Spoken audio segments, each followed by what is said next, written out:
자, 여러분, 이 사람들은 누구나 이제 행복하기를 원하죠. 그래서 현대 기독교는 돈, 물질, 명예, 성공 이런 거를 이제 복이라고, 결과물이라고, 또 우리가 추구하는 목적이라고 잘못 이 복음을 전했어요. 그러므로 말미암아 우리 개혁주의 또는 이제 장로교 전통 안에 이 복을 구하는 것에 대해서 좀 꺼려해요.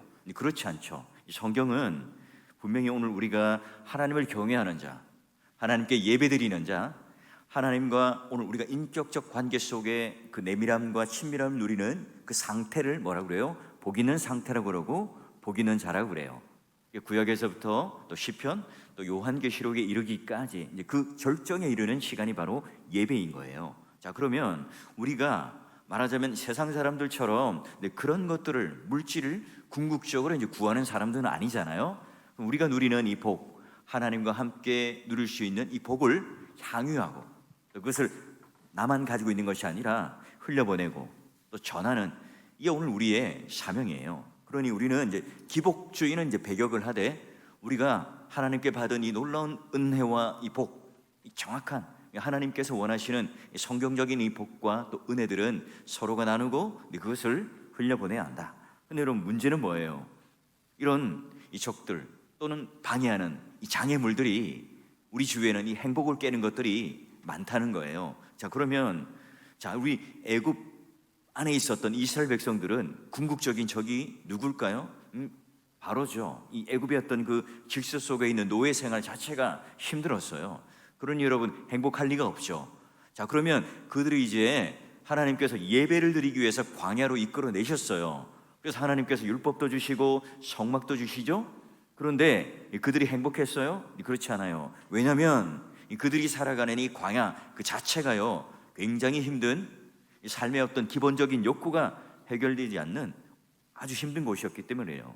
말하자면 인간은요, 생존하기 힘든 그 생활 환경 속에 낮에는 자결하는 이 태양빛에, 그리고 밤에는 이 한기가 스며드는 그 아주 추운 냉기가 흘러갔고, 또 가는 곳곳마다 목마름과 이 배고픔이 있던 곳, 그것이 바로 광야죠. 그래요. 불어오는 이 모래바람은 너무나 고통스러웠습니다. 또 목마름, 또 배고픔, 또 수시로 나타나는 이 적들, 우리를 유혹해 하는 시험들, 이런 것들을 지나가야 하는 곳이 광야였기 때문에 하루하루 이 생활하는 것 자체가 쉽지 않았어요. 근데 여러분, 우리가 그냥 사막, 사하라 사막, 모하비 사막 이런 데 여러분 하루 이틀 여행 가는 것은 낭만이고 또 로망일 수 있어요. 밤하늘에 반짝이는 별도 보고 또 그 모래 언덕을 거닐기도 하고 썰매도 타고 그러더라고요. 그런데 여러분, 이걸 이제 40년 동안이나 광야 생활을 한다고 생각해 보세요. 여러분이 태어나서 요즘에는 80, 90, 100세까지 사시잖아요. 그 인생길을 걸어가면서 수많은 일들이 있잖아요. 그러니 여러분, 이 이스라엘 백성들에게도 이 광야 생활은 만만치 않았어요. 그런데 그 진짜 행복을 빼앗아가는 그 삶이 광야의 어떤 혹독한 삶이었는가? 그렇지 않아요. 그 주적은 바로 우리들 내부, 우리들 자신이었던 거예요. 이스라엘 백성들 자신이 바로 그 행복을 거부하는, 그 행복을 깨뜨려버리는 그 주된 원인이었습니다. 여러분, 그러기에 민수기는 그들이 어떻게 스스로 그 행복을 파괴했는지, 하나님을 저버렸는지 그 민낯을 보여주는 책이 바로 민수기인 거예요. 그래요. 근데 뜻밖에도요, 그들이 하나님을 배반하고 행복을 깨트려버리는 그 장소가 어디입니까? 바로 하나님의 임재의 장소였던, 예배의 장소였던 성막이에요. 뜻밖에도, 놀랍게도 그 하나님의 연결고리를 깨뜨려버리는 주된 인물들이 누구냐? 지도자들이었고 레위인들이었고 또 그 리더들이었습니다. 그래요. 오늘 우리가 이 민수기 16장 1절 2절 보면 이제 실명으로 드러나면서 그 반역을 보여주는데요. 보니까 나오죠. 고라, 그리고 다단, 아비람. 자, 이 고라는요, 바로 이제 레위의 증손입니다. 그리고 보니까 다단과 아비람, 누구 자손이죠? 루벤이 누구예요? 장자잖아요. 자, 그래요. 어느 날 이 백성 중에 일부가 조직적이고 광범위한 그런 반란을 일으킵니다. 그 주동자는 세 사람이었어요. 첫 번째는 누구라고요? 고라, 레위 자손. 바로 그 백성, 그 모세와 사촌 관계예요. 게다가 나머지 또 두 사람은 장자 루벤이었던 손주입니다. 그러니까 이들의 추종자는, 그리고 또 250명이라고 하는 이름 있는 유력한 지도자들이 함께 의기투합해서 규합해서 지금 모세를 향하여, 지도자들을 향하여 원망합니다. 자, 그런데 이들이 반란을 일으킨 목적이 무엇이었을까요? 자, 그들 생각에는 모세나 우리나 똑같다는 거예요.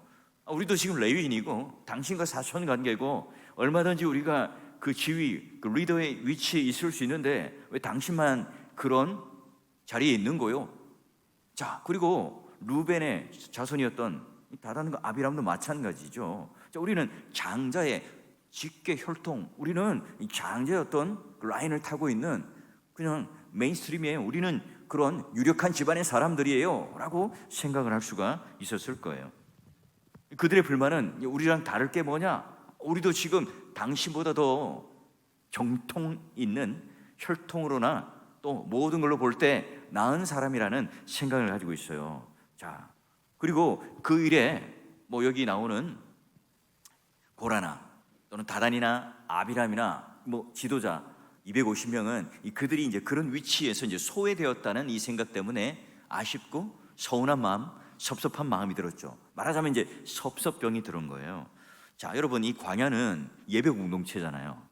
고라당의 반역 사건을 통해서 원망과 불평이 생기기 시작했고 그로 인해서 이 좌초될 위기에 빠졌어요. 반란의 결과가 어떻게 됩니까? 자, 하나님께서 이 땅을 딱 벌리게 하셔요. 그리고 고라를 비롯한 반역한 이 주동자들이 그 땅 안으로 삼키게끔 해버립니다. 그 심판의 자리에 다행히 이 고라는 있었지만 그 다단과 아비람은 없었어요. 하나님께서 회개할 기회를 줘요. 그런데 거절하죠. 그리고 그 뒤에 향로가 뭐예요? 이제 레위인들이 이 번제단, 그 불 옮기는 그 도구잖아요. 근데 그걸 갖다 놓으라고 해요. 이 사람들이 그 앞에 딱 섰을 때 거기서 막 불이 솟구쳐서요, 사람들을 그냥 산채로 다 태워 죽입니다. 화염의 입상이죠. 그냥 그야말로 아비규환이 됩니다. 불바다가 돼요. 전쟁터가 됩니다. 여러분, 이게 안 믿는 백성들의 이야기가 아니에요. 이방인들을 심판하는 이야기가 아닙니다. 지금 하나님 백성들의 이야기예요. 섬뜩하잖아요. 하나님께서는 왜 이렇게 진노하실까요? 자, 여러분, 이 모세에게 도전한 이 세 지도자 고라, 다단, 아비람, 이게 정말 이렇게 죽을 만큼, 사형을 시킬 만큼 심각한 죄였던가요? 하나님께서는 왜 이 부끄러운 수치, 민낯 이런 것들을 지금 성경에 기록하고 있을까요? 고라당 그리고 다단과 아비람 250명의 이 지도자들의 반역은 뭘 의미할까요?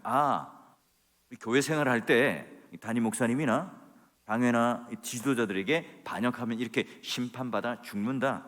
여러분, 그걸 지금 의미할까요? 여러분, 오늘 우리가 이 문제가 일어났던 장소가 어디라고 그랬어요? 성막 앞에서 예배를 드리면서. 그래요. 자, 이 이스라엘 백성들을 왜 불러냈죠? 예배자로 불러내셨어요. 근데 여러분, 감사하고 예배 드리는 것이 바로 그들 입에서 찬송과 경배와 영광을 드리는 것이 그들의 책임이고 권리고 의무였잖아요. 그런데 이 험난한 이 광야 속에 서로가 지쳐가는 이 즈음, 여러분, 마치 신약에 보면 향유 옥합을 깨뜨려 오늘 그 앞에 하나님 앞에 모든 그런 예수님을 향하여 칭찬받았던 그 여인처럼 예수님께서 온 인류를 위하여 자신을 딱 깨뜨리시고 그를 구원하셔서 진노의 대상이었지만 그들을 구원하여 주시고 하나님 백성 삼아 주셨잖아요. 더 구체적으로는 신약에 우리를 성도로, 자녀로 삼아 주셨어요. 그러기에 여러분, 오늘 우리 그 구원의 감격을 누리며 살아가는 사람들이잖아요. 여러분, 교회 안에 뭐가 넘쳐요? 감사가 넘치고 찬양이 넘치고 오늘 우리 안에 넉넉함이 넘쳐야 되잖아요. 그럼에도 불구하고 지금 이 광야 삶 가운데 지치고 또 그 구원에 대한 감격이 희미해지고 하나님과의 관계, 분명히 지금 내가 성막 앞에 있고 성막에서 일을 하고 있고 예배를 드리고 있는데 그 하나님과 관계하지 못해요. 그 하나님과 인격적인 터치가 되고 만남이 되지 못합니다. 그러니 여러분, 이 고라를 이끄는 이 무리들, 표면적으로는 뭐예요? 모세와 아론을 시기하고 도전하고 원망하고 한 것처럼 보이지만 누구를요? 하나님을 원망하고 하나님을 지금 도전해요. 하나님께서 세우신 영적인 이 질서를 파괴하며 결국 뭐예요? 하나님을 부정하고 하나님께 도전하고 있어요. 그러기에 여러분, 하나님께서 이 심각한 이 범죄를 두고 보실 수가 없는 거예요.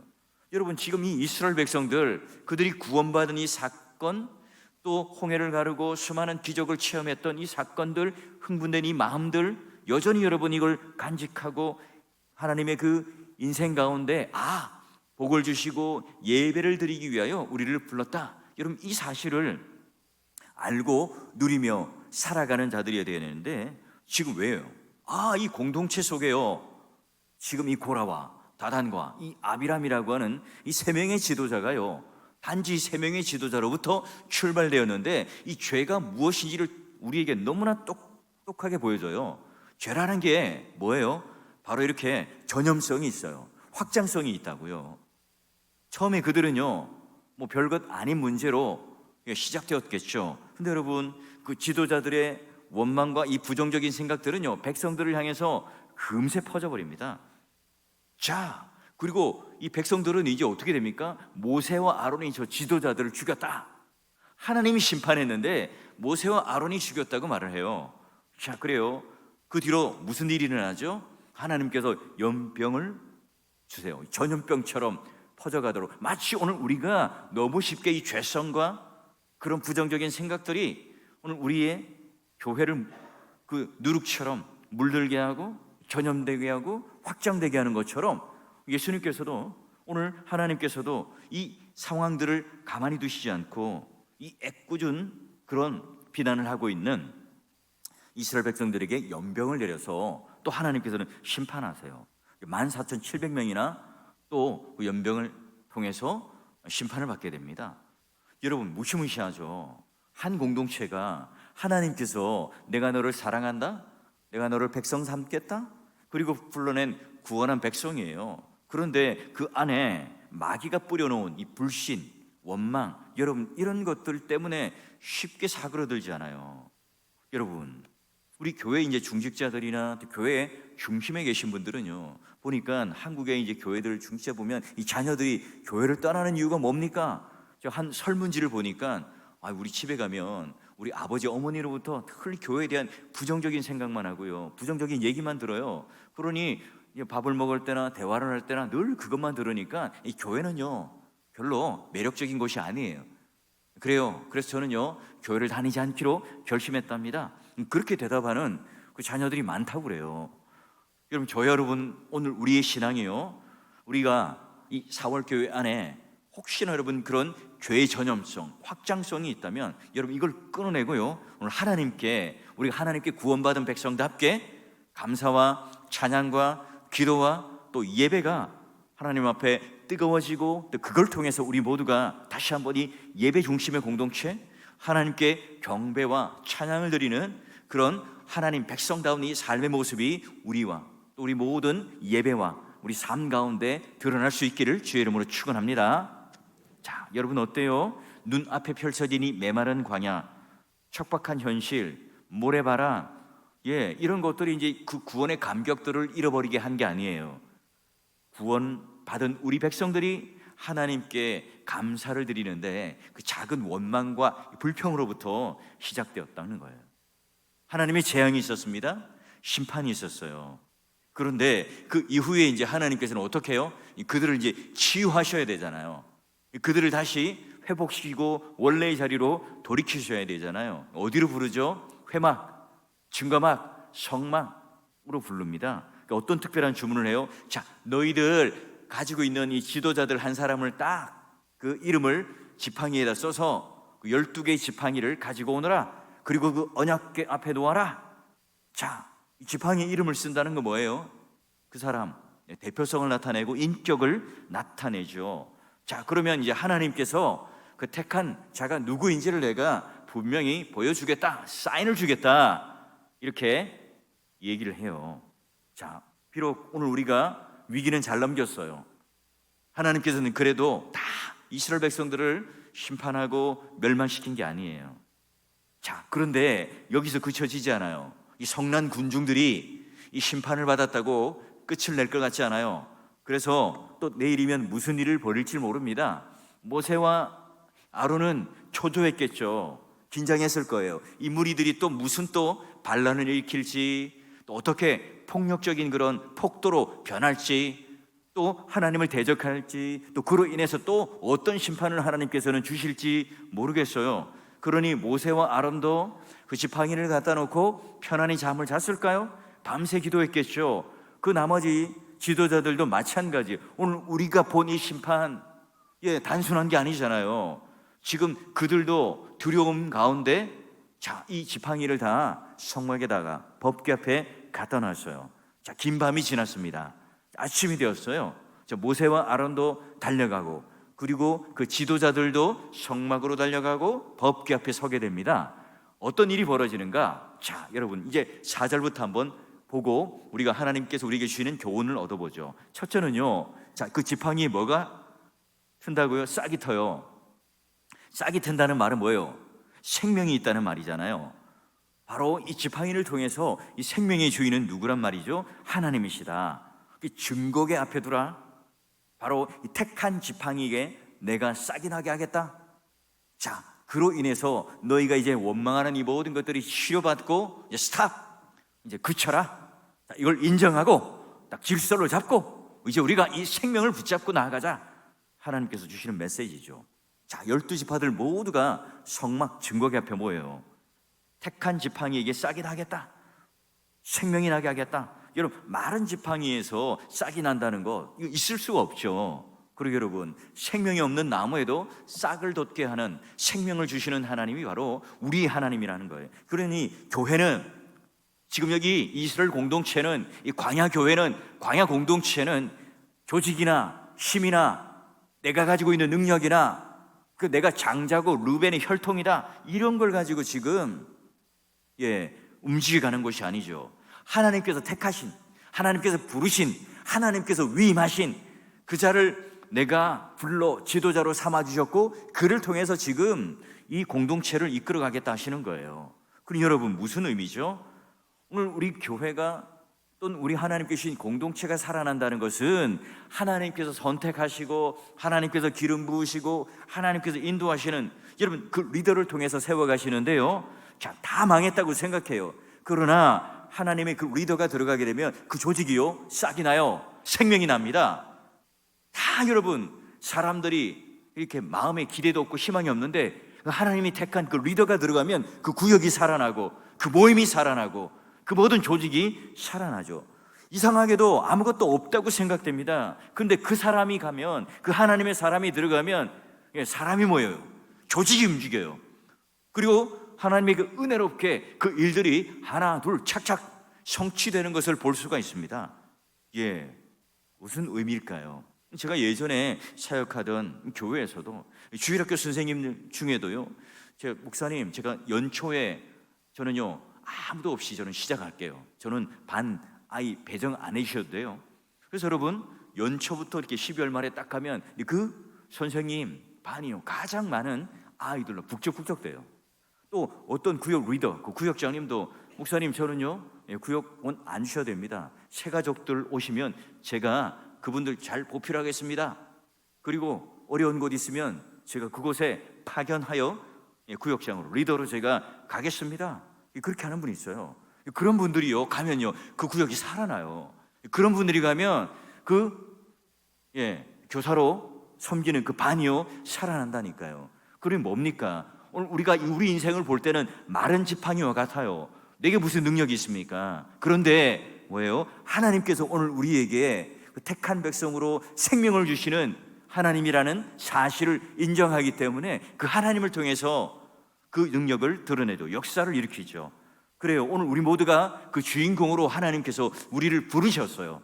그래서 우리를 택하셨고 우리를 구원하신 하나님의 자녀가 된 거예요. 한 송이 국화꽃을 피우기 위해서 봄부터 서쪽 새는 그렇게 우러댄 것처럼, 여러분, 이 싹이 났다 하는 것은 이제 그 다음 수순이 뭘까요? 이제 그 다음 그림을 보죠. 이튿날 모세가 증거의 장막에 딱 들어가 보니까 레위 집을 위하여 낸 아론의 지팡이에, 이제 말하자면 이제 아론 가문의 지팡이에 움이 돋고 순이 나고 꽃이 피어서 살구 열매가 맺게 되었다. 두 번째는 뭐냐면 이 꽃이 피었다는 거예요. 꽃이 만개했다. 무슨 말이죠? 이제 겨울이라고 하는 시즌이 끝났다는 거예요. 꽃은, 화려한 이 꽃들은 이 봄의 전주곡입니다. 우리 삶 가운데도 여러분, 겨울이 지나고 꽃이 만개하는 그런 시즌, 그런 계절이 열리길 바라는데요. 여러분, 이제 싹이 나요. 움이 돋습니다. 이 꽃이 피고 나면 이제 뭐가 있겠어요? 이 꽃이 지고 나면 이제 열매가 나타나겠죠. 근데 여러분, 이게 모든 것이 뭐예요? 이게 다 하나님께서 정해놓은 이 시간인 거예요. 그 시간의 주인은 누구세요? 우리가 아니에요. 내가 아니에요. 전능자이신 바로 하나님이 시간의 주인이라는 사실을 피는 꽃을 보고 우리는 알 수가 있죠. 이 풀 한 포기도요, 그냥 광야에서 피는 게 아니에요. 여러분, 이런 동화 같은 이야기가 가능한 이유가 뭐죠? 지금 이 지팡이를 어디에 두었다고요? 여호와 앞에, 법궤 앞에, 성막 안에 두었어요. 그러니 여러분, 여호와 하나님께서는 시간의 주인이시고 또한 생명의 주인이시로 바로 가능한 일이죠. 바로 시간의 주인이신 하나님은 내가 원하는, 세상이 원하는 그 시간과는 다르게 흐르게 할 수 있어요. 여러분, 학생들 보세요. 학생들이 느끼는 시간과 선생님이 느끼는 시간이 다르죠. 여러분, 군대에 우리 이제 휴가 갔다가 온 친구들이 있어요. 청년들, 요즘에는 18개월밖에 하진 않지만, 근데 여러분, 그렇다고 야, 너 왜 이렇게 휴가 자주 오니? 너 지난번에 본 지 얼마 안 된 것 같은데, 여러분, 이런 소리 하면 이 군인들이 상처받습니다. 그들은요, 하루가 천년 같아요. 손꼽아 기다린다고, 휴가 날을, 제대 날을. 그러니 여러분, 우리와는 다른 시간이 흘러요. 우리는 바쁘게 살아가다 보니까 자주 나오는 것처럼 느끼지만 그 친구들은 안 그렇다고요. 자, 여러분, 우리가 이 하나님께서 시간의 주인이라는 것을 깨달을 때 뭘 알 수 있어요? 자, 하나님께서 가지는 이 시간이 내 시간보다 훨씬 빠르게 성취되고 이루어지면 그걸 뭐라 그래요? 네, 기적이라고 그러잖아요. 그런데 이 하나님의 시간이 내 시간보다 좀 더뎌요. 느려요. 그렇다면 그 흐르는 시간들을 우리 하나님 백성들은 뭐라고 그러죠? 인내라고 불러요. 그 전체적인 그 시간적인 흐름을 우리가 조직신학적 용어로는, 교육신학적 용어로는 이제 견인이라는 표현을 쓰기도 하죠. 자, 그러면요, 주님께서 견디셔야 했던 이 십자가에서 이 6시간을 통해서 인류의 모든 죄를 다 해결하셨어요. 그 6시간이라는 시간 안에 예수님께서 십자가의 달림으로 그 영원 전부터 영원 후까지 모든 죄를 다 해결하시고 담당하시죠. 그리고 부활하는 그 새벽에 승리를 맛보게 하신 이 하나님께서 고난받는 우리 모든 교회에게 영원한 승리의 그 시간, 그 시대를 활짝 열어주신 분이 바로 예수님이에요. 그러니 여러분, 시간의 주인은 누구시라고요? 삼위 하나님이세요. 여러분, 베드로 사도를 통해서 우리가 받는 위로가 있어요. 그 당시 마라나타, 주님의 이 재림을 사모하고 있었던 제자들, 똑똑히 하나님께서 이 예수님이 승천하시는 이 장면을 제자들이 똑똑히 보고 있었기 때문에 더 여러분, 재림에 대한 열망이 있었죠. 자, 이때 베드로서 3장 8절은 어떻게 말하는가? 사랑하는 자들아, 주께서 하루가 천년 같고 천년이 하루 같다는 것, 이 한 가지를 잊지 말라. 그게 지금 베드로 사도가 우리에게 주신 시간에 대한 그런 은혜로운 말이죠. 우리 주의 백성들이 모입니다. 여호와 이름을 부르고 무릎을 꿇는 이 시간, 하나님께서 그 임재하시는 이 공간 앞에, 하나님께서 임재하신 그 성막 앞에, 그 언약궤 앞에 그 마른 막대기를 갖다 놓고 그들이 기다린 그 시간은요, 이 세상이 흘러가는 시간과는 전혀 다른 하나님의 시간이 흘러가고 있어요. 여러분, 레위 지팡이에 그 아론이라는 이름을 적었어요. 그날 증거궤 앞에 있는 그 지팡이 중에 아론의 지팡이에만 뭐가요? 꽃이 피고 움이 돋고 열매가 맺혔습니다. 그래요, 반역했던 고라당, 다단 아비람, 여기는요 전혀 반응을 하지 않았습니다. 그래요, 그곳이 어디라고요? 오직 하나님 한 분만 계시는 그곳 성막 안에 모든 소리들이 다 끊어지고, 세상의 복잡한 소리, 유혹의 소리, 이 모든 것들이 다 끊어지고 오로지 우리가 방해하는 것들이 다 제거되고 하나님만 계시는, 하나님과 직면하는 그 순간, 오늘 우리도 마찬가지예요. 그 아론의 쌍난 지팡이를 통해서 뭐가 해결됐다고요? 우리 모든 원망하는, 불평하는, 섭섭한 이 모든 소리가 다 잠잠해지더라. 오늘 우리의 내면이 치유되어지고, 그 공동체가 치유되어지고, 그 교회의 그 공동체의 예배가 다시 한번 하나님 앞에 바르게 치유되는 놀라운 역사를 맛본 겁니다. 그러니 여러분, 우리가 이 하나님의 임재 앞에 있을 때 우리 마른 지팡이를 하나님 앞에 내려놓고, 또한 그 기다리는 시간은 우리의 시간을 초월하고 하나님께서 오늘 우리들에게 시간의 주인이 오셔서 우리의 상식, 우리의 이상, 우리의 모든 생각, 우리의 상상력을 완전히 초월하는 그런 일들이 일어나기 시작하는 시간입니다. 그러니 여러분, 우리가 하나님 앞에, 성막 앞에, 하나님 임재 앞에 나온다는 것, 하나님 앞에 기도하러 나온다는 그 시간은요, 이 세상에서는 계산할 수 없는, 세상에서는 가늠할 수 없는 하나님께서는 우리를 향하여 그런 어떤 일을 베푸시고 이루시지 못하는, 그 우리가 알 수 없는 놀라운 일이 벌어지는 그 시간이에요. 제사장직에 또는 그런 리더의 지위에 도전했던 고라, 다단, 아비람, 이런 무리들 앞에 모든 그런 무너졌던 이것을 통해서 이제는 여호와의 이 지팡이가, 이 싹이 나는 지팡이는요, 바로 그 질서가 잡히는, 영적 질서가 잡히는 시간이잖아요. 우리 예배가 바로 그런 것 아닙니까? 우리 하나님께서는 우리가 드리는 이 공예배를 통해서 한 주간 살아갈 수 있는 힘과 능력을 얻게 하세요. 오늘 우리가 이 분주했던 모든 삶을 내려놓고, 복잡했던 모든 삶을 내려놓고, 하나님 앞에 오늘 우리의 모든 원망과 불평을 내려놓고 하나님 앞에 우리의 모든 질서가 잡히는 시간이 언제라고요? 바로 오늘 하나님 앞에 우리의 모든 입술을 닫고 예배를 드리는 시간이었어요. 여러분이 이스라엘 백성들이 문제가 있었던 것이 아이러니하게도 성막 앞에서 문제를 일으켰고, 또 무슨 데게도 성막 앞에서 그 문제가 해결이 됩니다. 내 모든 불신과 불안과 염려와 이 패역함, 모든 이 교만함들이 다 물러나고 홀로 있는 그 순간 내 이 메마른 지팡이에 생명이 감돌기 시작하는 거죠. 그래요, 성령께서 메마른 지팡이에 싹이 나고 꽃이 피고 하나님의 시간과 그때를 통해서 시간과 생명의 주인이심을 오늘 우리들에게 보여주신 것처럼, 여러분 또한 마찬가지예요. 여러분 마른 그 막대기와 같은 인생 속에 여러분 바로 우미 돋고 꽃이 피는 놀라운 그 역사가 여러분 내면 안에, 여러분 가정 안에 시작될 수 있기를 주의 이름으로 축원합니다. 자, 세 번째는요, 이제 살구 열매가 맺히겠죠. 자, 그러면 그 열매를 맺게 하시는 분이 누구냐는 거예요. 지금 아론이, 모세가 밤에 살짝 가가지고 거기다가 꽃을 살짝 달아놨나요? 그건 좋아죠, 좋아. 그건요, 생명이 있는 게 아니잖아요. 보니까 살구 열매가 어떻게 해서 열렸더라. 요한복음 15장에도 포도나무 비유도 다 맺히게 하고 있게 하고 세우게 하고 또 열리게 하더라. 다 여러분 수동태로 돼요. 자기가 주도한 게 아니에요. 아무리 능력이 뛰어나고 노력을 많이 해도 열매가 없는 사람일 수가 있어요. 여러분, 열매가 맺히는 것은 온전히 뭐예요? 하나님의 은혜입니다. 하나님의 지도자, 바로 하나님께서 능력을 주시고 그 열매를 맺게 하시죠. 하나님께서 높여주실 때, 하나님께서 인정하실 때, 하나님께서 그 마른 막대기에 우미 돋고 싹이 나고 꽃이 피게 하시고 열매를 맺게 하시는 그 놀라운 일들을 통해서 모든 사람들 앞에 수치와 또 사람들로부터 손가락질 당했던 것을 한순간에 바꾸죠. 명예와 명성과 칭찬을 얻게 하세요. 그래요. 성막에서 시작된 반역은 성막에서 마무리가 돼요. 그래요. 우리가 하나님 앞에 이 애굽에 보여주었던 이 10가지 재앙들을 한번 보세요.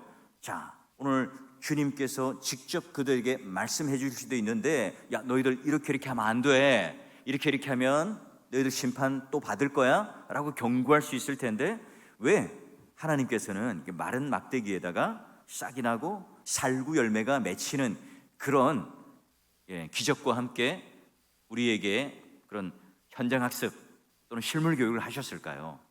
하나님께서는 오늘 우리들에게 이와 같이 하나님께서 시간의 주인이고 생명의 주인이고 열매를 맺게 하시는 하나님이라는 사실을 어디서요?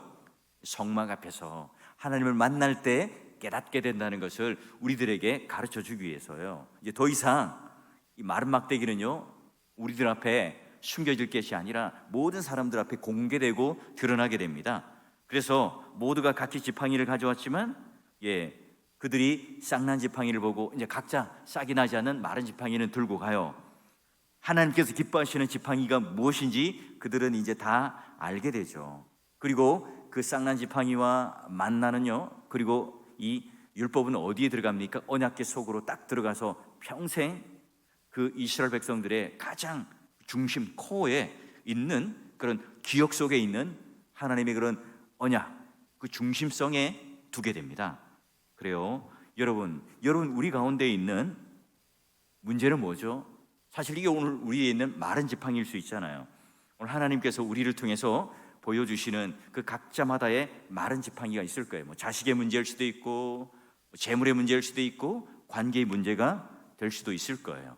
자, 여러분, 이런 마른 지팡이, 오늘 우리 안에 또 어떤 문제가 있습니까? 원망과 불평이 있을 수 있는데요, 이건요 마귀가 가장 좋아하는 일입니다.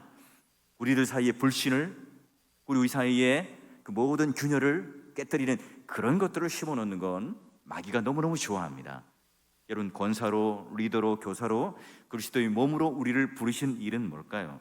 세상 사람들이 아무리 손가락질해도 우리가 하나님 앞에, 그 임재 앞에 강렬하게 서게 된다면 그 마른 막대기에, 마치 아론의 마른 막대기에 싹이 난 것처럼, 열매를 맺게 하는 것처럼 오늘 우리들에게도 동일하게 그 하나님께서 그 놀라운 치유와 또 회복과 다시 우리를 그 제자리에 돌려놓는 일을 하실 거예요.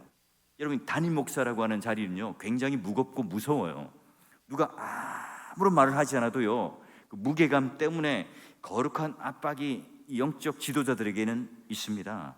하나님께 주시는 거룩한 압박도 있고, 또 스스로 가지는 그 모든 그런 짐과 압박이 있어요. 여러분, 그러니 한없이 약한 존재일 수도 있죠. 그러니 여러분, 아론도 마찬가지고 모세도 마찬가지였어요. 영적인 지도자들은 언제나 외로워요. 하나님께서 그들을 위로하시는 방법이 무엇이었습니까? 마른 막대기였지만 그 가운데 생명과 시간과 열매를 맺게 하심으로 하나님께서 위로를 주시고 또 권위를 주시고 그 공동체가 무너지지 않게 다시 한번 예배 안으로 들어와서 그들이 치유받게 하셨던 거예요. 그래요. 우리는 누구나 다 이처럼 연약하죠. 그런데 우리에게는 영원한 대제사장이 계시잖아요. 바로 예수 그리스도요. 이사야 11장 1절에 바로 한 줄기, 이세 줄기에서 한 싹이 나고 뿌리가 한 가지에서 난다. 그리고 히브리서 말씀 중에 우리 중에 가장 큰 대제사장이 있어서 예수 그리스도가 있다는 그 사실. 그래요. 우리는 부족하지만, 우리는 마른 막대기 같지만 이세서 난 싹 이 줄기를 통하여 예수 그리스도께서 오늘 우리에게 가장 중요한, 그리고 아론과 같은 이 영원한 그보다 뛰어난 대제사장이 되셔서 우리 부족함, 우리 연약함, 이 모든 것들을 깨뜨리시고 넉넉히 오늘 우리를 덮어주시는 그런 하나님으로 우리를 다스리시고 다시 우리를 마른 막대기지만 다시 꽃을 피우고 열매를 맺는 놀라운 은혜를 주시는 하나님으로 우리를 붙드실 거예요. 믿음의 동역자 여러분, 우리는 모두가 다 이 교회의 부름을 받은 리더요, 또 하나님 앞에 마른 막대기지만 이런 놀라운 하나님의 은혜와 회복을 입은 자로서 살아가는 그런 인생들이고 성도예요. 여러분, 그 짐 엘리엇이라고 하는 우리 잘 아는 그 선교사가 있었잖아요. 그가 젊은 나이에 이렇게 순교를 하면서 그 썼던 한 그 일기 가운데 한 문구가 이렇더라고요. 나의 지팡이에도 꽃이 피어 마른 막대기 같은 나의 인생이 하나님의 살아계신 열방 중에 증거하는 주님의 도구로 불꽃처럼 쓰임받게 하소서. 이 모든 말씀 살아계신 예수님의 이름으로 간절히 기도합니다. 나의 지팡이, 그러나 꽃이 피고 마른 막대기 같은 인생의 하나님 살아계심을 열방에 증거하게 해주세요. 와, 오늘 우리가 이 말씀을 다시 한번 이 마른 지팡이를 보면서 와, 놀라운 기적이 일어났네. 와, 저봐, 하나님 권위를 도전하고 인간 지도자들을 섬기지 못하면 저렇게 심판받아. 여러분, 자꾸 이런 쪽으로 우리가 초점을 맞추면요 그 반쪽만 우리가 은혜를 받아요. 뭐라고 했어요? 마른 막대기를 보면서 우리도 마른 막대기 같죠? 근데 거기에 싹이 나요. 시간의 주인이신 하나님을 바라볼 수 있도록 하고요. 그리고 두 번째는 생명의 주인이신 그 하나님이 누구이신지를 바라보게 하고, 마지막으로 열매를 맺게 하심으로 말미암아 하나님께서는 영원한 그 열매를 맺게 해주시는 그분으로 영원한 대제사장이 되고 또 우리 영원한 포도나무의 그 기준이 되는 그 하나님으로 연합되어서 우리 신앙이 하나님께 바로 이와 같이 영생과 복을 누리는 진짜 행복이 무엇인지를 누리고 살아가는 성도가 되게 하신 것처럼 여러분 오늘 이 기도의 시간에 바로 그런 하나님의 놀라운 능력과 행복을 꼭 쥐고 놓치지 않고 여러분 다 누리고 살아가는 성도요, 또 하나님 앞에 칭찬받는 그런 기도자로서, 또 하나님께 합한 자로, 또 리더자로 우리 모두가 이런 하나님 앞에 아름다운 그 마른 나무의 생명과 시간과 열매가 맺는 놀라운 그런 그 복음에 대한 확실한 증거와 또 하나님의 그런 열매가 우리 손 가운데, 우리 삶 가운데, 가정 가운데 쥐어지는 그런 아름다운 그런 성도가 되시기를 주의 이름으로 축원합니다.